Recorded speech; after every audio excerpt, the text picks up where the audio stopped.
Artesiana of 11D, and today I am going to perform the proper hand washing technique for our return demonstration on hand hygiene.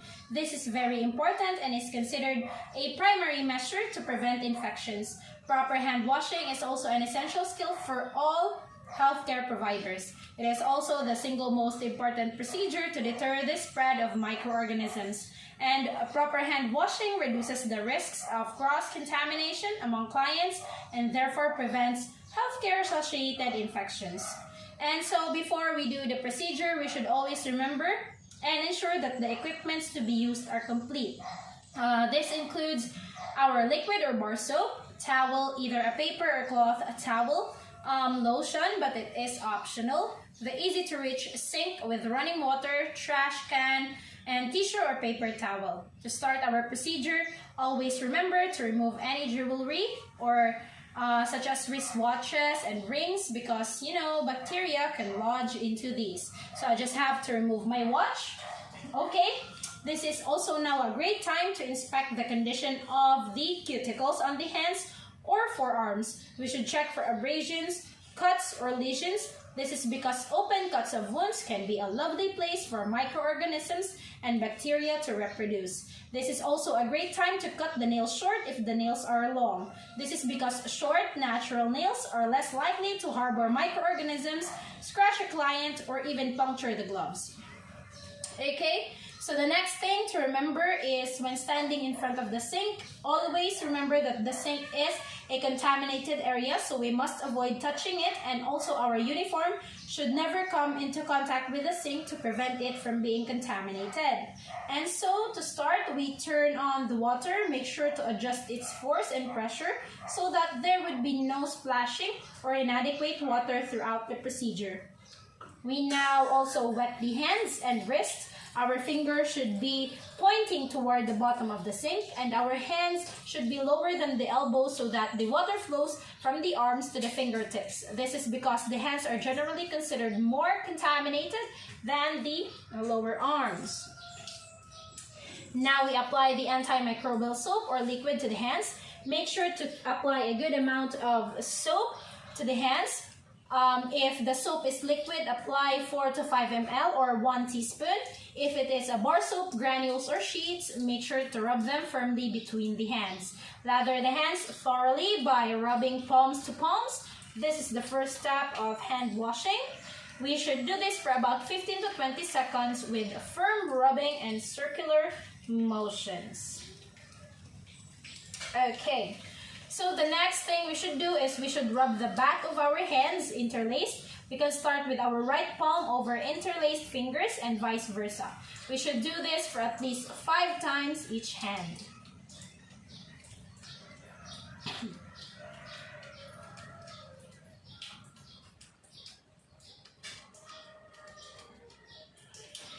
Okay, now let us give focus to our fingers. We should do the palm to palm with fingers interlaced. This makes us to be mindful of our fingers and not just our palms.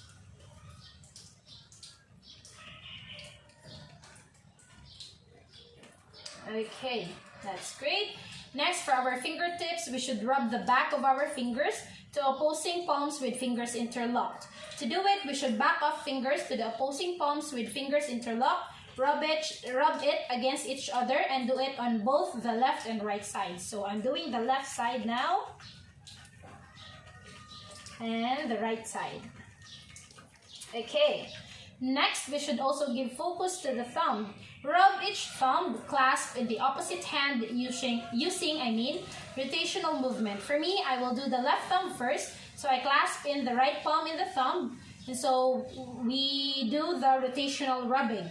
And also we should do this on the other hand, of course.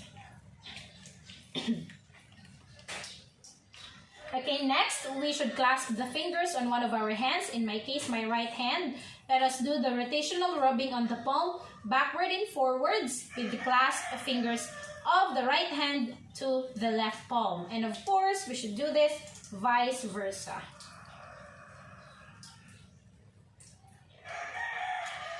And lastly, we should pay attention to the wrist. We should rub each wrist with the opposite hand and make sure to rub at least an additional inch from the wrist. This would help us ensure that any bacteria in the wrist will be eliminated. We should do this for about 15 to 20 seconds with circular motion.